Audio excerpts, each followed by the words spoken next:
Stress का pen पे क्या इफेक्ट होता है? तो हमारे बॉडी में ना अगर हम पेन को देखें तो पेन के दो कंपोनेंट होते हैं। एक होता है फिजिकल कंपोनेंट, चोट लगी है जिससे पेन हो रहा है, कोई मसल में प्रॉब्लम है, कोई नर्व में प्रॉब्लम है जिसकी वजह से पेन हो रहा है, so that's the physical component. And second is psychological component. Psychological component भी पेन का एक बहुत ही इंपॉर्टेंट पार्ट होता है और कई बार ये 50% से ज्यादा कंट्रीब्यूट करता है। तो इसीलिए जब स्ट्रेस होता है बॉडी में तो उसकी वजह से ये जो साइकोलॉजिकल कंपोनेंट है ये ज्यादा प्रोमिनेंट हो जाता है। तो इसीलिए स्ट्रेस की वजह से भी आपका पेन बढ़ सकता है, इसलिए रिलैक्स रहना बहुत जरूरी रहता है।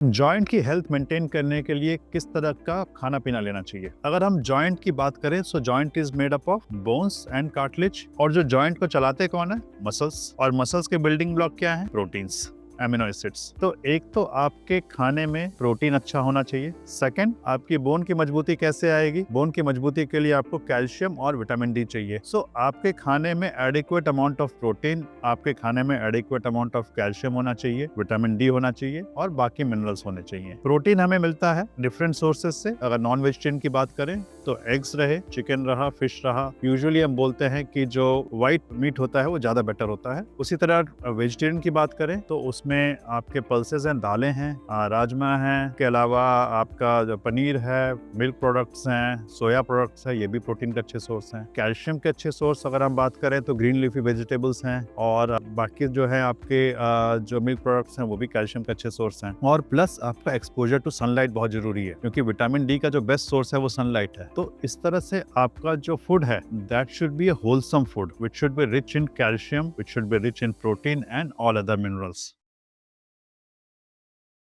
सर्जरी के बाद हमें इनिशियल रिकवरी के लिए क्या क्या ध्यान रखना चाहिए? तो एक तो सबसे पहले है कि आपको अपने वुंड का केयर रखना जरूरी है, और आपका जो घाव है वो साफ रहना चाहिए ताकि उसमें इन्फेक्शन ना हो। अगर आप उसमें ब्लड स्टेन वगैरह देखें तो उसकी तुरंत ड्रेसिंग कराएं। अगर स्वेलिंग हो रही है तो आप जाके इस पे बर्फ का सेक लें या डॉक्टर की सलाह लें। दूसरा है कि रिकवरी के लिए, जॉइंट की स्टेबिलिटी के लिए, स्ट्रेंथनिंग के लिए और मोबिलिटी के लिए एक्सरसाइज जरूरी है। तो फिजियोथेरेपी आपको चाहिए। अगर आप खुद भी कर सकते हैं अच्छी बात है, अदरवाइज कई बार आपको प्रोफेशनल हेल्प की जरूरत पड़ती है, जो फिजियोथेरेपी की जरूरत पड़ती है। और तीसरा यह है कि आपको इनिशियली कुछ सपोर्ट की जरूरत पड़ती है। जैसे जैसे मसल में पावर आती जाएगी ये सपोर्ट की जरूरत भी खत्म हो जाएगी। And don't overdo exercises. कई बार लोग बोलते हैं कि मैं बहुत ज्यादा एक्सरसाइज करूं तो जल्दी रिकवरी होगी, ऐसा नहीं होता है। बॉडी में जब भी आप एक्सरसाइज करते हैं देयर इज ब्रेकडाउन, और उसको रिकवरी के लिए टाइम देना पड़ता है। अगर आप कंटिन्यूअसली ज्यादा एक्सरसाइज करेंगे तो वो उल्टा भी पड़ सकता है। So don't do overdo exercises, but do exercises judiciously, और उसके साथ रिकवरी के लिए अपने खान पान का ध्यान रखें और वुंड का ध्यान रखें।